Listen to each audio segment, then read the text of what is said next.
You're listening to The Jacob Valk Show.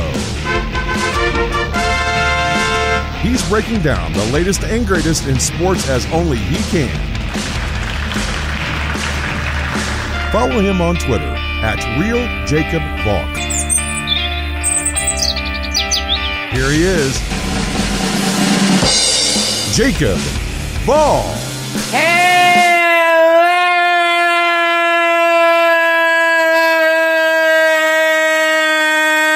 sports fans.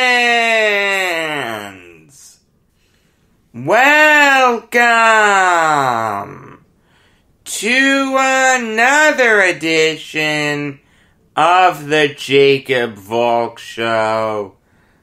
I am Jacob Valk, wishing you a very happy Columbus Day or Indigenous Peoples Day, depending on what you celebrate. If you think that Columbus deserves to be celebrated, happy Columbus Day. If you think he was the definition of evil, happy Indigenous Peoples Day. I probably stand somewhere in the middle. I understand that Columbus wasn't the first person to discover America, and I understand some of the bad things he did, but look, without him, America as we know it doesn't exist today. I don't think he was a terrible person, but I don't think he deserves a day as much as Indigenous people in this country do. So, even though it flies in the face of tradition, I'd probably change today to Indigenous Peoples Day. But, if you want to keep it Columbus Day, that's fine. I have no problem with that either. But there's a lot to get to today. And I have to start with the playoffs. Specifically, the baseball playoffs. And the fantastic game that happened last night. I mean, the NBA game was a romp. I'll get into that in a minute. The Sunday night game, I'll be honest with you, I didn't have much of an interest in. Vikings-Seahawks. I thought the Seahawks were going to blow out the Vikings. The Vikings played them tough, but the Seahawks got the win. So, we got the result we expected. It was just a better game than we expected. But I was locked into Astros-Rays. And this is what good baseball is. Yes, it lasted just under 4 hours. Yes, there weren't a million home runs. But this was a close game all throughout. Kevin Cash managing this game perfectly. Knowing who to bring in, knowing who to save. Knowing when to pull certain guys. If you couldn't get into this game, then baseball isn't the sport for you. At the end of the day, we need to stop trying to make baseball accessible to everyone. There are some people who just aren't going to like it. You know what? That's okay. We're allowed to have different interests. Stop trying to make baseball for everyone and focus on what makes it great for the people that like it. If you couldn't get into this excellent pitcher's duel, then baseball isn't the sport for you. That's okay. I think you're nuts. But if you didn't like it, okay. Find another interest. Don't ruin this for everyone else. I saw some people complaining about this game. The pace of it. That's why I'm bringing this up. I mean, come on. If you can't appreciate this game for what it is, that's fine, but don't ruin it for everyone else. This game had a lot of the ingredients for a great playoff game. Pitchers duel, close throughout. Either team could have taken it. Like I said, don't ruin it for everyone else. Cash managed this game perfectly. I said that already. But Baker managed this game well also. He did the right thing in leaving Valdez in. He did a good job with the bullpen. He made the right decision in pinch hitting Reddick for Maldonado. And then replacing him with Miles Straw as a pinch runner. Granted, it didn't mean much in the grand scheme of things, but the decisions worked. They were the correct decisions. At the end of the day, though, the Rays just did more to win this game. Randy Arozarena continued having his great postseason. They manufactured the Willy Adames run in the 5th inning. A walk and then 2 light groundouts. Moved Adames to 3rd with 2 outs, and then Mike Zunino with the big RBI single.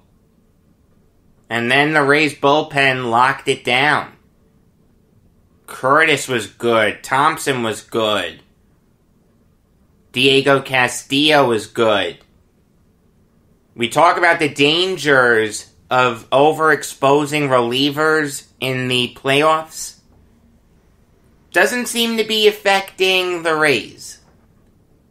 And it's kind of funny. As I was watching the game, I'm rooting for the Rays. I don't want to see the Astros win the pennant. Yes, it goes back to the sign stealing. Yeah, I'm still upset about that.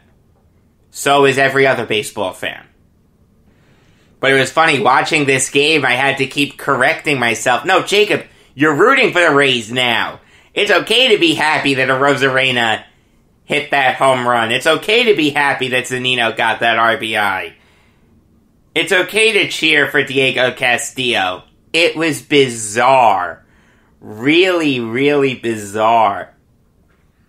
I spent all last week rooting against him. Now, go Rays. Oh, you gotta love it. But now it's time to preview today's games, and I will make my picks for both of the LCSs. I understand one game in the books already in the ALCS, but the only thing we know is that it's not going to be Astros in 4. Alright? That's it. It's still fair to make a pick.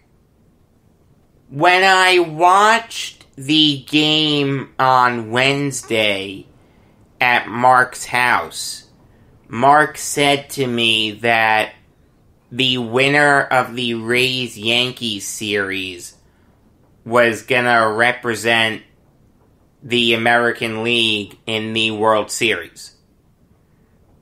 And I agreed with him 100%. Whoever won that series was gonna win the pennant.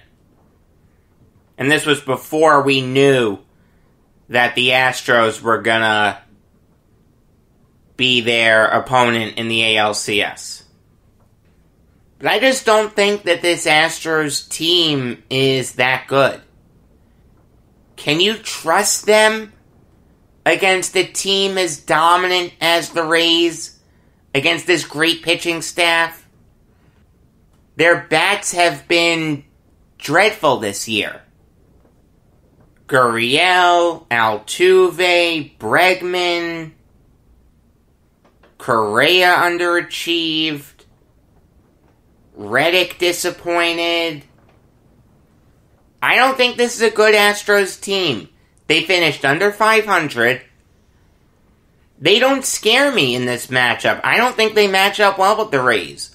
I think the Rays' great pitching staff is going to continue having their way with the Astros. I'm going to say a sweep. Rays in 4. If this was a team like the Yankees that the Astros were going up against, I may give them a game or two, but this Rays pitching staff is too stacked. They don't match up well to Tampa. They really, really don't. And Charlie Morton knows these hitters as well as anyone. For God's sake, he played with them. Won a World Series with them. And I don't think Morton needs to alter his approach too much either. He's not afraid to attack hitters with his fastball or his sinker. He has a vicious curveball that drops through the middle of the zone and gets hitters to chase.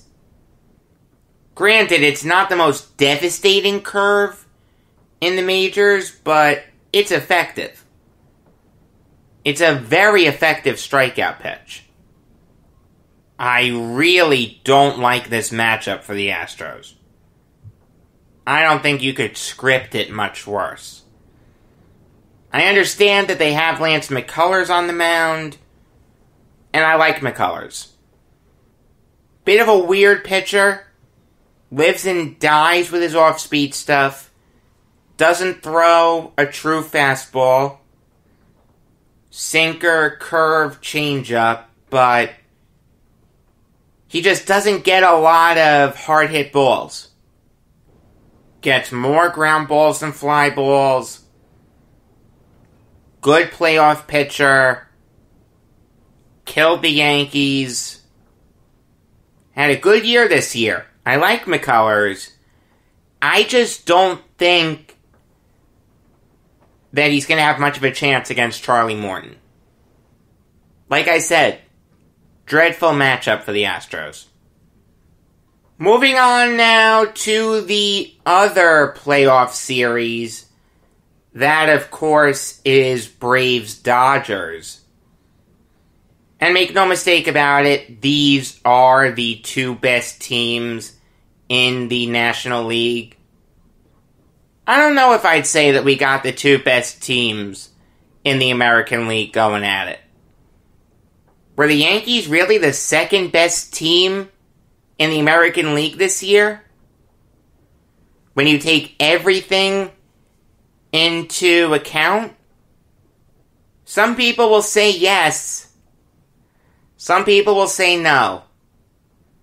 Look, I think they'd have beaten the Twins in a playoff series, the Athletics in a playoff series, hell, even the White Sox in a playoff series, but we'll never know for sure. There's a question mark there, but there's no question mark in terms of the National League. The Braves so far have dominated in these playoffs. They haven't lost a game yet. Their lineup from the top down is stacked. Freddie Freeman, Ozzie Albies, Dansby Swanson, Marcell Ozuna is having a great season. And the pitching is insane. Max Fried is probably my pick to win the Cy Young Award in the National League. Ian Anderson isn't fazed by the bright lights. Neither is Kyle Wright. The bullpen is good. Mark Melancon, former Yankee. Tyler Matzek, Sugar Shane Green, another former Yankee. AJ Minter. This is a really, really good Braves team. But I said before that the Dodgers are my pick to win the NL pennant. I can't deviate from that. They're just incredibly well-rounded. Will Smith, Max Muncy, Corey Seager, Justin Turner, A.J. Pollock, Cody Bellinger, Mookie Betts, Clayton Kershaw, Walker Buehler, Dustin May. Their one question mark is the bullpen. Kenley Jansen may not close in this series. That's still up in the air. And you know what? He doesn't deserve to close because he had a dreadful series against the Padres. But you know what? The Dodgers have the depth to make up for that. Blake Trinan is a former closer. And he was a great closer for the Athletics once upon a time. Dylan Floro's good. Brusdar Graterol has good stuff. Jake McGee, Victor Gonzalez, Adam Kolarek, Pedro Baez. The Dodgers will be fine in the bullpen. They'll be able to make it work. But the Braves will give them a run for their money. This isn't going to be a romp. The Dodgers are going to have to work to win this series. But you know what? I think they're going to. Dodgers in 6. But I'd be remiss if I didn't talk about this great pitching matchup that we have tonight. Max Fried versus Walker Buehler. This is how it's supposed to be. 2 aces going at it in Game 1 to set the tempo. You can tell me that Buehler's not the ace of the Dodgers, that it's Kershaw. That's fine. I get that. But on a lot of teams, Buehler would be the ace. But I'll start with Fried. He has a fastball that he likes to throw up and into righties. He has a sinker that'll throw up and into lefties. And he couples that with a vicious curve and a vicious slider that tails into righties. The curve just drops through the zone like Steven Strasburg's. When his 4 pitches are on, he's unhittable. I love watching Fried pitch. I really do. Has so many different ways to get you out. Old school pitcher. The guy went 7-0 this year in the regular season. He better be one of the 3 finalists for NL Cy Young. If he's not, it's one of the biggest travesties in MLB awards history.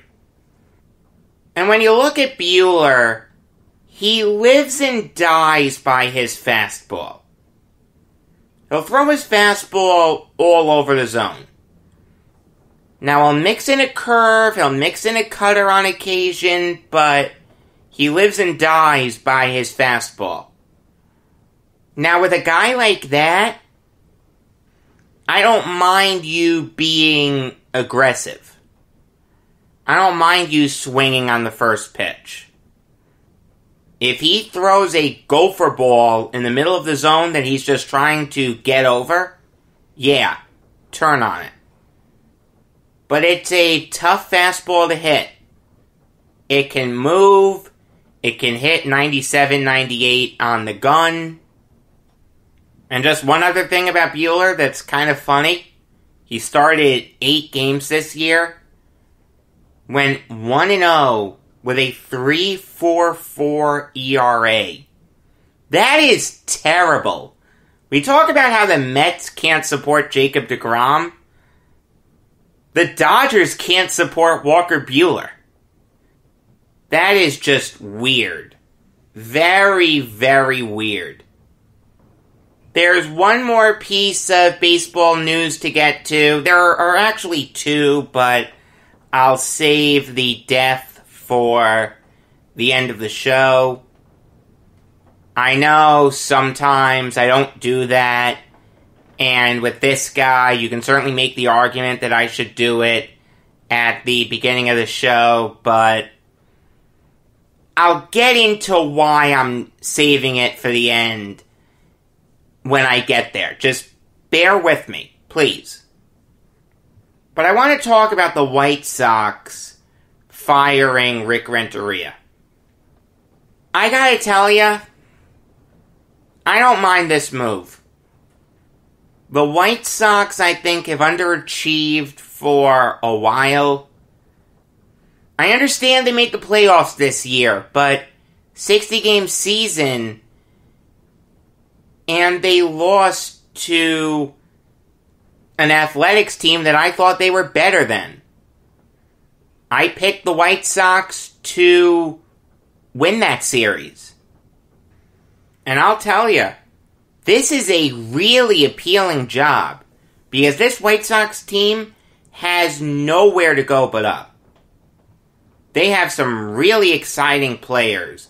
Nick Madrigal, Yon Moncada, Eloy Jimenez, Luis Robert. I think I pronounced it Robert before.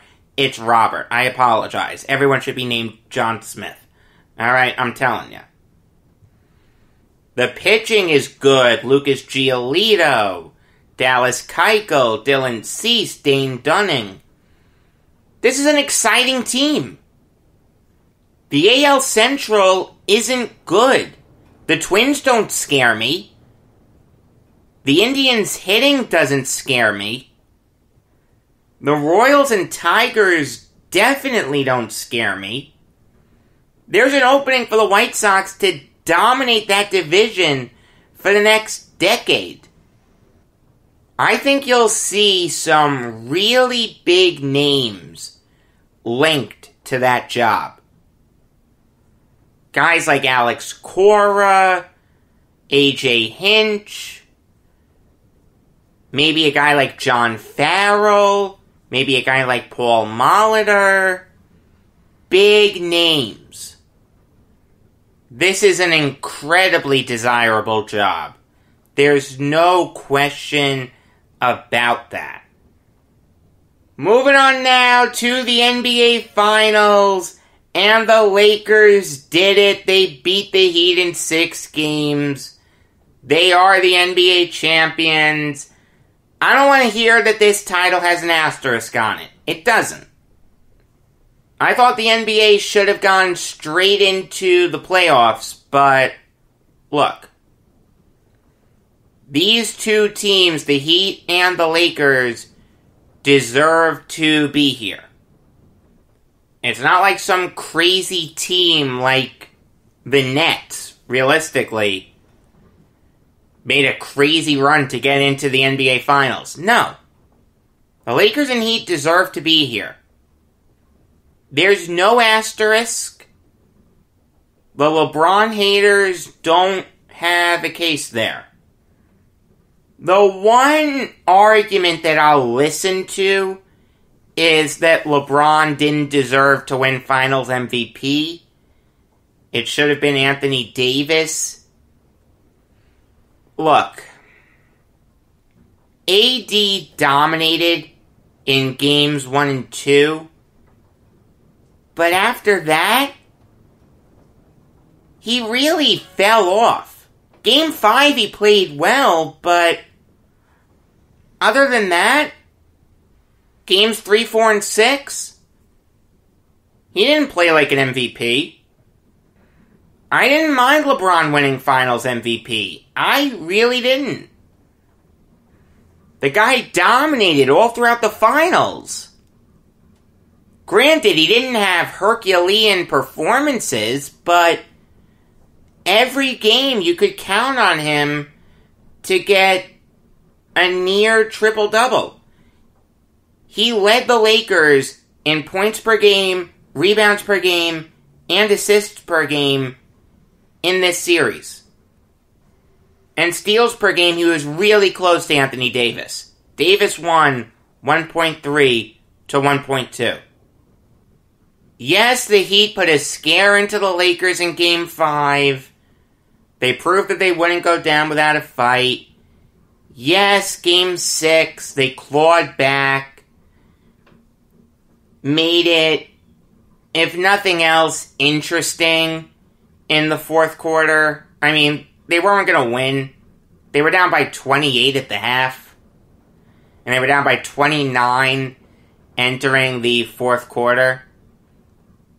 But they only lost by 13. That's impressive. They made it a little interesting, but look, when Adebayo and Dragic went down, you knew that they didn't have much of a chance. Throughout most of this game, the Heat couldn't put the ball in the ocean. I mean, they were dreadful. Dragic was non-existent. Hero was dreadful. Butler was dreadful. Bam Adebayo can't be the best player in an elimination game when he's not at 100%. That just doesn't work. Again, there are some people that are putting an asterisk on that LeBron didn't go up against a full Heat team for a full series. Then let me ask you this, does Kawhi get an asterisk for what happened last year with Durant going down? I mean, that's ridiculous. Injuries are a part of the game. It happens. It's unfortunate. But that's the nature of the beast. There's no asterisk on any of this. Congrats to the Lakers. They deserved it. Great job by LeBron and AD in elevating this supporting cast to NBA title caliber. I think Anthony Davis is going to re-sign. I'd be very surprised if he left. And even if he does, that trade is still worth it. The Lakers tied the Celtics for most titles in a franchise's history in the NBA. For that trade to be successful, the Lakers needed to win a title. The Lakers won a title. And I'll tell you, I was dead wrong. I thought when LeBron went to the Lakers, there was no chance he was going to win an NBA title. I was wrong. I thought the AD trade gutted their roster too much. I was wrong. Rob Pelinka and Frank Vogel deserve a ton of credit for what they did. Pelinka for rejiggering the roster after missing out on all the big free agents this past offseason. Frank Vogel for coming in when he wasn't the first choice and getting this team to click on all cylinders. When the Lakers had a lead to start the fourth quarter, they never lost this year. And I think that's true for the playoffs also. Do you have any idea how hard that is? That means that even if you're up by 1 entering the fourth quarter, you won that game. This was a great performance. Congrats to the Lakers. Congrats to the Heat. They had a great run to get here. And congrats to the NBA for putting this together. I retweeted something a while ago about one of the chefs that came into the Disney bubble. It was insane what she had to go through. The NBA asked a lot of everyone. Disney asked a lot of everyone. But you know what? They did it. They came together and staged a playoffs that, while it may not have had the feel of an epic NBA playoffs, it had some great moments. The duels that Jamal Murray and Donovan Mitchell had. The epic Bam Adebayo block. LeBron, at the age of 35, in his 17th season in the NBA, willing himself to his 4th NBA title. He is on the Mount Rushmore. Alright, he has to be now. The correct Mount Rushmore is Michael Jordan, Kareem Abdul-Jabbar, Kobe Bryant, and LeBron James. That was true 24 hours ago, and it's definitely true right now. But again, the behind-the-scenes people deserve just as much credit, if not more credit, than the players.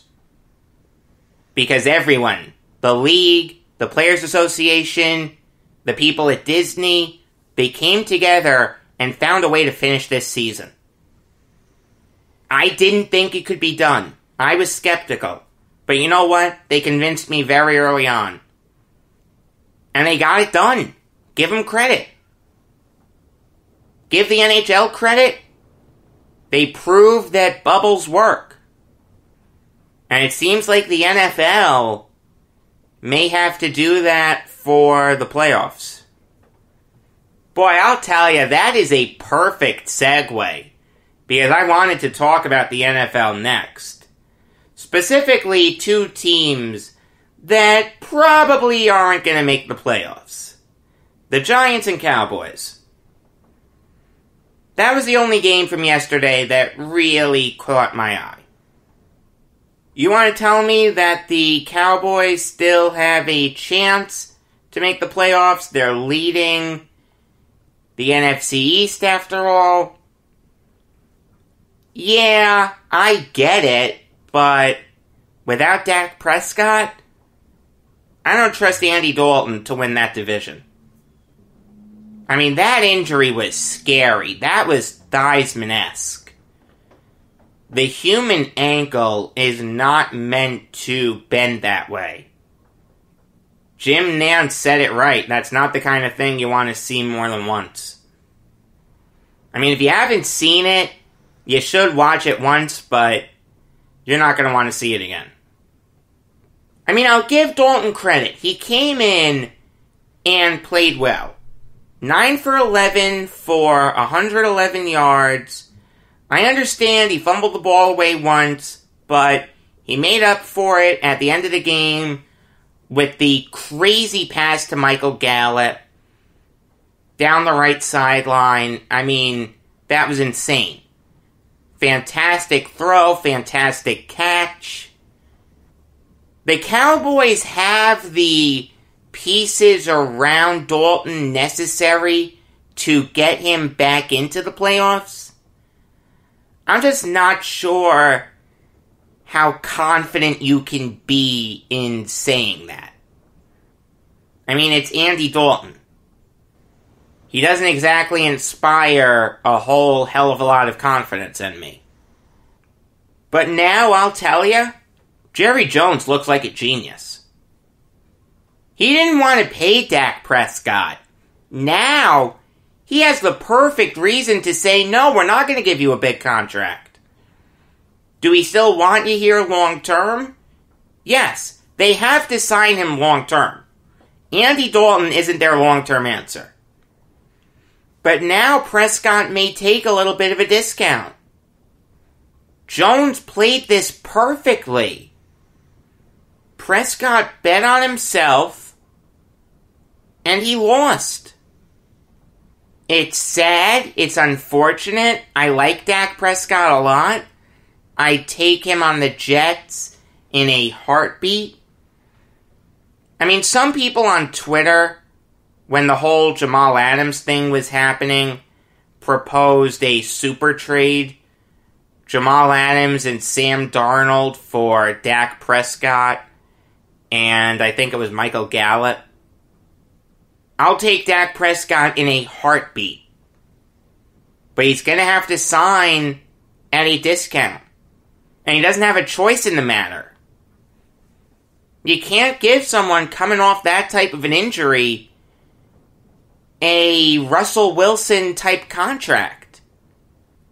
He's probably going to have to settle for something in the Matt Ryan or Ryan Tannehill range.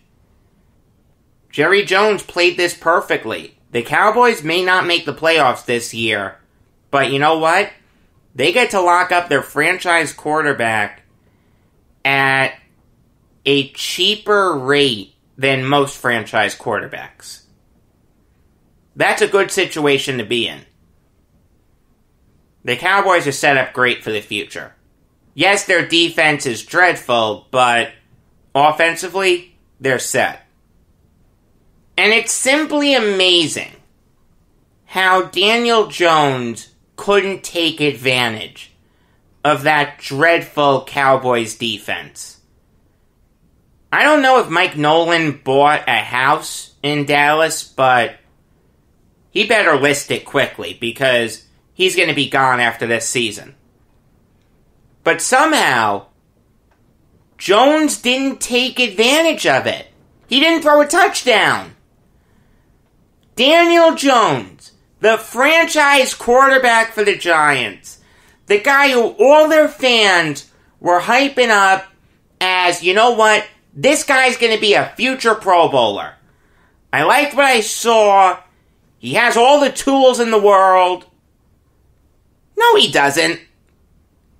The kid's a bust. It's just that simple.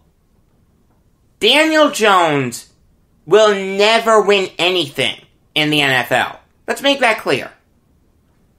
This kid hasn't thrown a touchdown pass since week 1. Even Sam Darnold has thrown touchdown passes after week 1. The kid is dreadful. The kid turns the ball over like it's going out of style. Every single game this year, he's turned the ball over at least once. 4 of the 5, he's thrown an interception. 4 of the 5, he's had a fumble. He has moments where he looks really good. I'm not saying he doesn't. But you know what? I can put any quarterback out there, and he'll have at least one moment where you can convince yourself that he can be the answer going forward. This kid is a mistake maker. Whenever he has the ball in his hands, you're holding your breath, waiting for him to turn it over. That's not something that you can teach very easily. Is it possible to teach better decision making? The answer is yes, but not mid-season. This is something that should have been cleaned up in the off-season. I understand the pandemic made that really tough, but that's really not an excuse. This guy's supposed to be the franchise quarterback for the Giants. Eli Manning's successor. The guy who they ran out of town after winning 2 Super Bowl MVPs. They couldn't wait to bench him in order to give this guy a shot. I understand his rookie season. He looked okay. I mean, when I spoke to Eric in the offseason, Eric laid out a scenario that I didn't think was unreasonable. Daniel Jones taking a major step forward. That wasn't unreasonable at the time. It really wasn't. Now, forget about it. The kid's a bust. How has he not been benched yet? I don't care if you're a former first rounder or not. There's no excuse to have not thrown a touchdown pass in your last 4 games. Again, say what you want about Sam Darnold, but in his 4 starts this year, he's thrown a touchdown pass in 3 of them. And in the Denver game, the game that he didn't throw a touchdown pass, he ran for one. He had an epic run. The one thing we heard about Daniel Jones was his legs. He'll be able to get it done with his legs. He hasn't rushed for a touchdown this whole season. Why are Giants fans not as upset as Jets fans? I got news for you. You're 0-5. You're just like the Jets. The Giants aren't that much better than the Jets. New York has the 2 worst football teams in the league. The Giants and Jets. The Jets are the worst. I'm not saying they're not. But the difference between the Jets and the Giants isn't huge. You want to tell me that the Giants have kept it competitive? They haven't been blown out? 3 of their losses have been 1-score games? Who cares? Who the hell cares? You're still losing. It looks the same in the standings. Your franchise quarterback couldn't account for a touchdown against a Swiss cheese defense. How is that acceptable to you?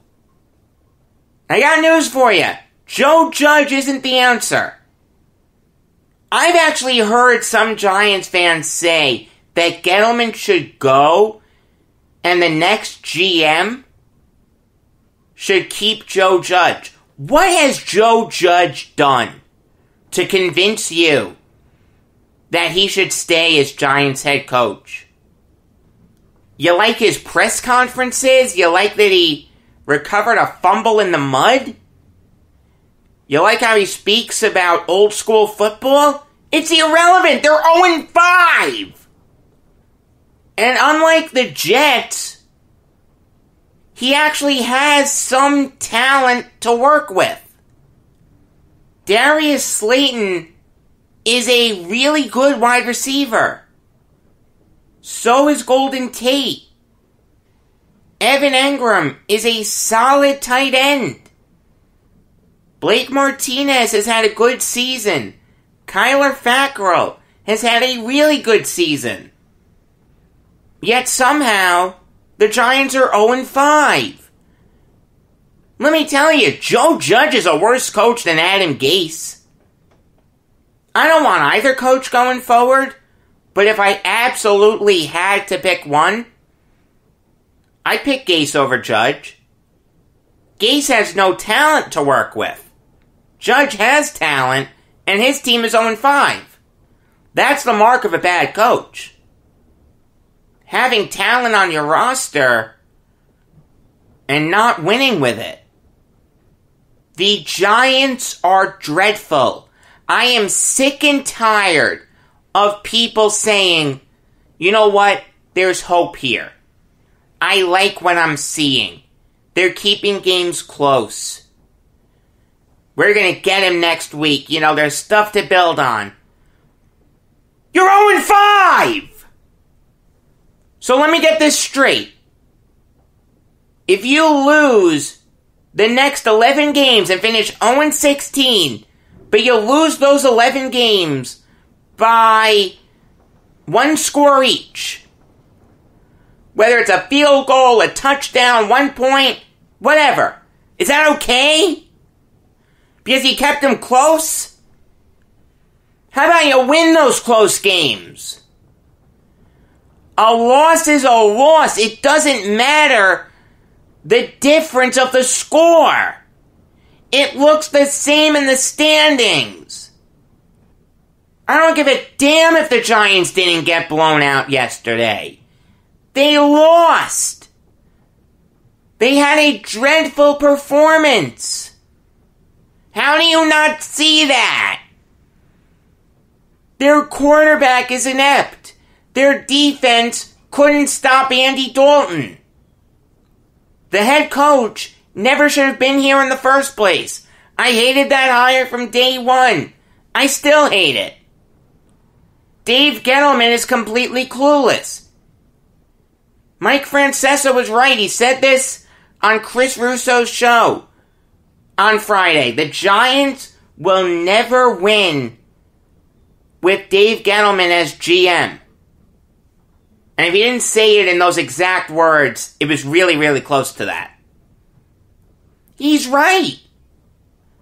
The Giants from the top down need to change. The GM, the head coach, the quarterback, none of them are the answer. The Giants are a train wreck. They're not that much better than the Jets. I got news for you. They're really, really not. Dave Gettleman needs to go the way of Thomas Dimitroff and Dan Quinn, who were both fired by the Falcons yesterday after the Falcons fell to 0-5. Rich McKay will handle the GM duties for the time being, and Raheem Morris will be the interim coach.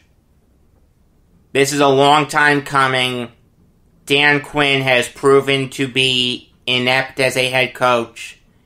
He had the great run with the Super Bowl appearance, but obviously 28-3, and they were never able to recover from that.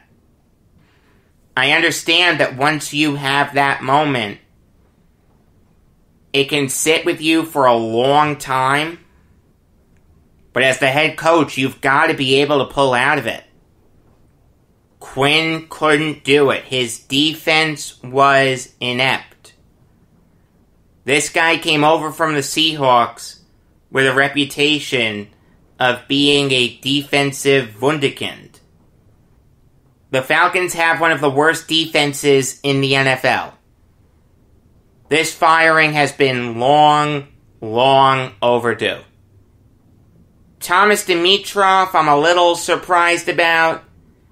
I didn't think his head would roll, but I can't necessarily say I hate the decision.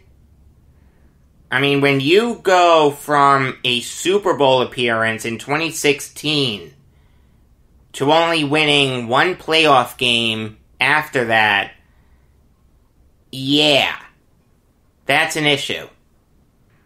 But I thought Dimitroff did a good job in bringing in Todd Gurley, a good job in drafting Calvin Ridley, a good job in getting Hayden Hurst. I understand wanting to blow the whole thing up, but I'm not crazy about that decision. I thought Dimitroff deserved a chance to stay on. I really think he's going to land on his feet. It wouldn't surprise me if the Texans went out and got him, if they can't get Nick Caserio.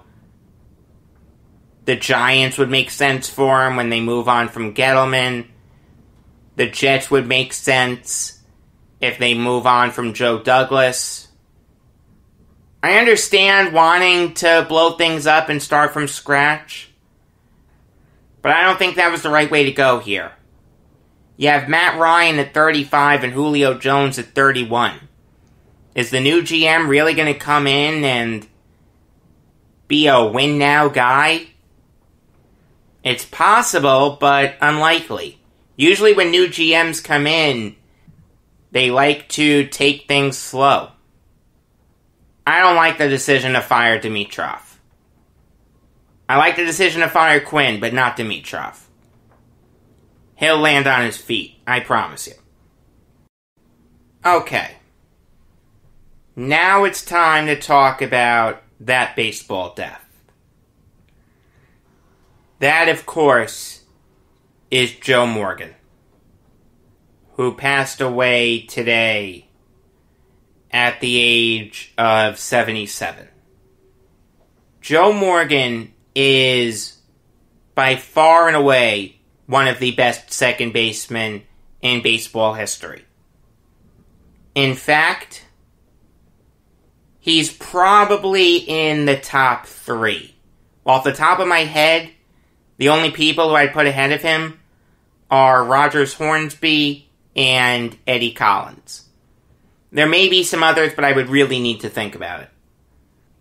Morgan started his MLB career in 1963. But he didn't really get a chance to show what he could do until 1965.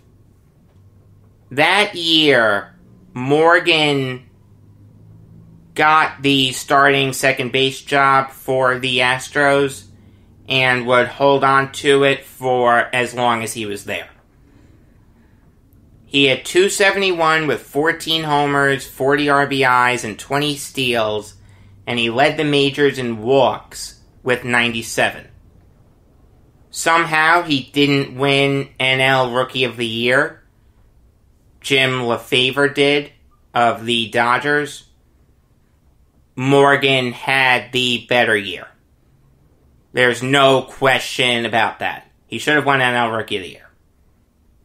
The year after that, Morgan made his first All-Star team. He hit .285 with 5 homers and 42 RBIs.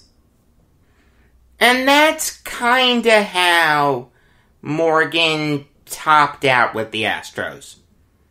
A guy who would hit for average, could draw walks, he'd flash his speed, was a fantastic speedster. He finished his career with 689 steals. That's 11th all time. But evidently, the Astros weren't okay with having a prototypical top-of-the-order guy. At the end of Morgan's time with the Astros, he was managed by Harry Walker, and the two of them didn't get along. Walker didn't like Morgan. He thought that Morgan was a troublemaker.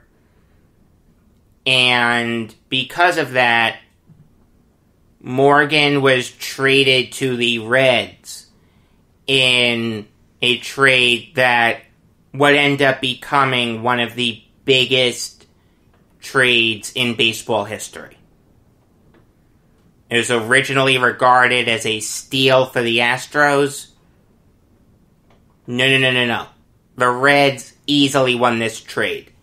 It was Morgan, Ed Armbrister, Jack Billingham, Cesar Geronimo, and Dennis Menke for Tommy Helms, Lee May, and Jimmy Stewart. I'll rattle through the other guys really quickly. Armbrister never did much. Jack Billingham would turn into one of the better pitchers in Reds franchise history. He has 2 World Series. Cesar Geronimo turned into a very good center fielder for the Reds, won 4 Gold Gloves, and 2 World Series. Dennis Menke really didn't do much. Tommy Helms had a few good seasons for the Astros, but nothing incredible. Lee May had a few good seasons for the Astros. That was fine. No issue there. May was a really good player. And Jimmy Stewart never really accomplished much. So ultimately the trade really boils down to Lee May for Billingham, Geronimo, and Morgan. Yeah. The Reds won that trade. Morgan's first year there was 1972, and he took his game to another level. He hit for a then career high in average with 292, a then career high in home runs with 16, a then career high in RBIs with 73, and he led the majors in walks with 115, and Route 2 leading the National League in on-base percentage with 417. Sabermetricians would have loved this guy if sabermetrics was around back then. In fact, some sabermetricians have said that Morgan is the best second baseman of all time. I wouldn't go that far, but like I said, sabermetric darling. That year would prove to be a harbinger of sorts for Morgan, as he made the first of what would be 8 straight All-Star Game appearances, and he showed what he was really capable of. Once he got to the Reds, he stopped being Clark Kent and became Superman.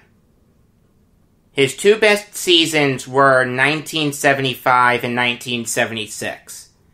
He won back-to-back MVPs. In 75, he hit .327 with 17 homers, 94 RBIs, and he led the majors with 132 walks and a .466 on-base percentage. And the year after that, he hit .320 with 27 home runs, a career high, and 111 RBIs. Another career high. He also had a .444 on-base percentage. The .466 on-base percentage was the career high, for whatever it's worth. Also in 75 and 76, the Big Red Machine would win the World Series. They beat the Red Sox in 7 games. Morgan had the game-winning RBI. And in 76, they swept the Yankees.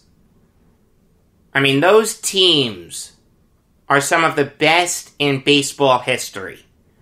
Rose, Bench, Perez, Morgan, Concepcion, Foster, Geronimo, Griffey, Billingham, Nolan, Gullett, Eastwick, Sparky Anderson managing them.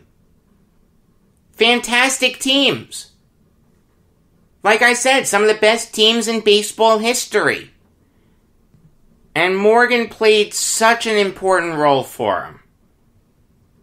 Fantastic in the field, held his own with power, probably the best pure contact hitter on that team outside of Pete Rose. Definitely the best speedster on the team. Morgan was an integral part of those 2 Big Red Machine teams. After he left the Reds, his career kind of petered off.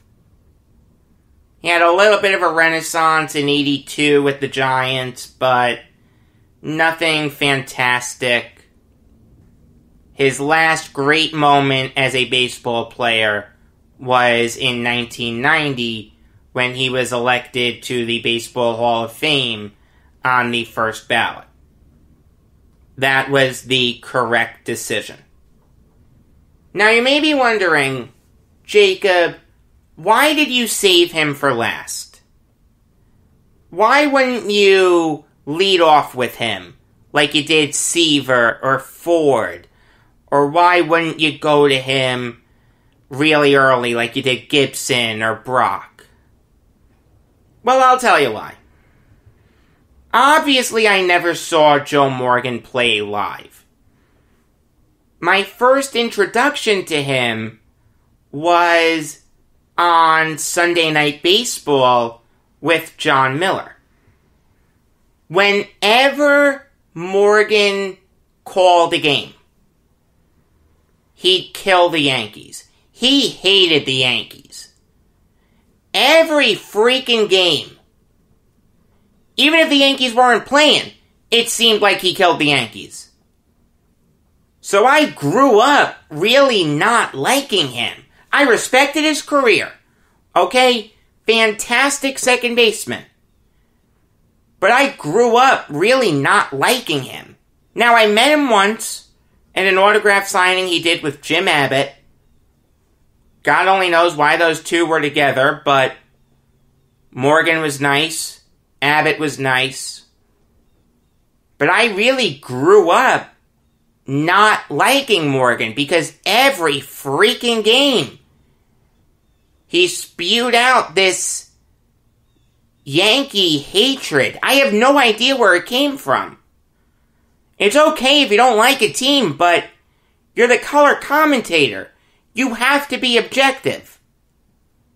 So as a Yankee fan, I just couldn't lead off with him. I couldn't do him second. I had to save him for last. I respect what he did on the diamond. If he never called a baseball game in his life, I would have led off with him. But he was right up there with Chris Russo in terms of being a Yankee hater. I can't lead off with someone like that. I just can't. Otherwise, every Yankee fan on earth will come to my house and try to rip my head off. I don't want that to happen. But in all seriousness, Morgan was an elite player, really nice guy, deserved all the accolades he ever got. I sincerely hope that he rests in peace. New York Yankees offseason preview comes your way tomorrow night. I hope you enjoyed the NHL free agency breakdown that was posted this morning. Regular episodes of the Jacob Valk Show come your way every weekday afternoon.